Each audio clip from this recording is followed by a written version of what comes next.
As a financial planner, people often ask me what they should be doing with their money.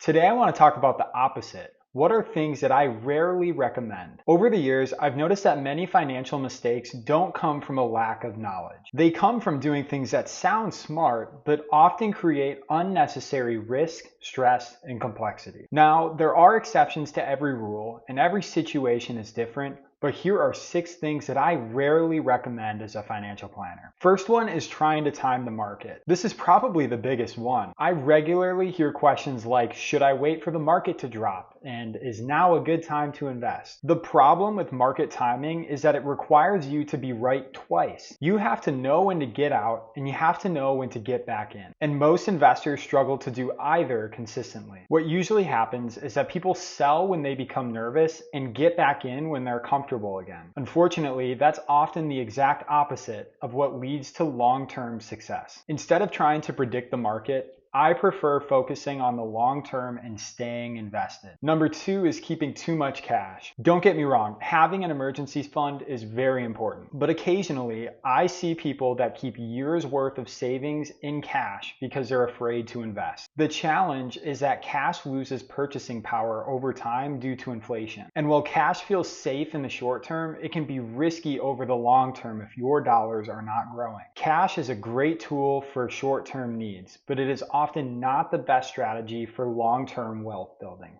Number 3, buying investments that you don't understand. One of my favorite investing rules is simple. If you don't understand how it works, you probably should not be invested in it. I've seen people buy investments because a friend recommended it, they saw it online, or they saw a bunch of people excited about it. Before investing, understand what you're buying, how it makes money, and the risks associated with what you're purchasing. Simple investments that you understand are often better than complicated investments that you don't. Number 4, chasing the hottest investment. Every few years, there is a new investment that everyone is talking about. A specific stock, a new technology, or a trending asset. And suddenly, people feel like they're missing out. The problem is that many investors buy after prices have raised significantly because they didn't want to be left behind. Successful investing is usually much less exciting than most people think. Most wealth is built through patience, discipline, and consistency,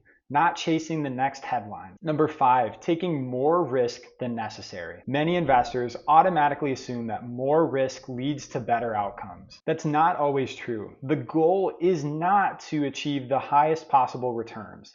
The goal is to achieve your goals. If your plan already works, taking additional risk may not improve your outcome. It may simply create more stress and more volatility. Your investment strategy should match your goals and not someone else's. Number 6 is treating a financial plan like a one-time event. A lot of people think that financial planning is something you do once and forget about it. But life doesn't work that way. Your income changes, your job changes, your family changes, your goals change, and your priorities change. A financial plan should evolve as your life evolves. The people that make the most progress financially aren't necessarily the best investors. They're often the ones who consistently monitor and review their plan over time. If you would like help creating a plan that works for you, please feel free to reach out. If you've noticed a theme, it's this. I rarely recommend predictions, shortcuts, and unnecessary complexity.